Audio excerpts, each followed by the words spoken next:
Bali, ilan po? Dalawa po. Dalawa. Sige po. Okay. Lagay lang natin sa plastic. Malalaglag. Banana Q po. Kuha ka na, baby. Ayan. Dalawa. Okay. Thank you. Salamat po. Okay mga friendship, ilagay lang natin tong bayad ni Kuya dito sa aking maliit na wallet dahil actually wala akong bulsa. Ayan.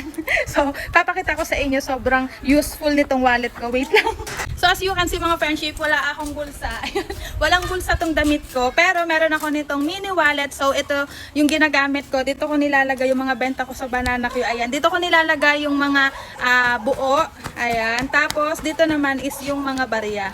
Ayan. Sobrang useful dito sa akin mga friendship, lalo na kapag wala akong bulsa. Tapos meron pa siyang strap na kasama. Actually, sobrang daming pagpipilian. Sobrang cute ng design. Ayan. Kaya naman kung naghahanap kayo ng, alam niyo yun, very convenient lang na wallet. Ayan, nakasabit lang siya. At saka mga friendship, talagang hindi siya malalaglag dahil nakasabit na. So, free na tong strap na kasama. And sobrang cute ng kanyang chain. Ayan. So, kung gusto nyo nga ng hassle-free, ayaw nyo ng bitbitin, ayaw nyo ng malalaking wallet, gusto nyo yung nakasabit na lang, well, ito na yung wallet na hinahanap nyo.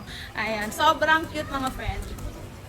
So, yun lang. Magbibenta na ulit ako. Konti na lang yung Banana Q ko.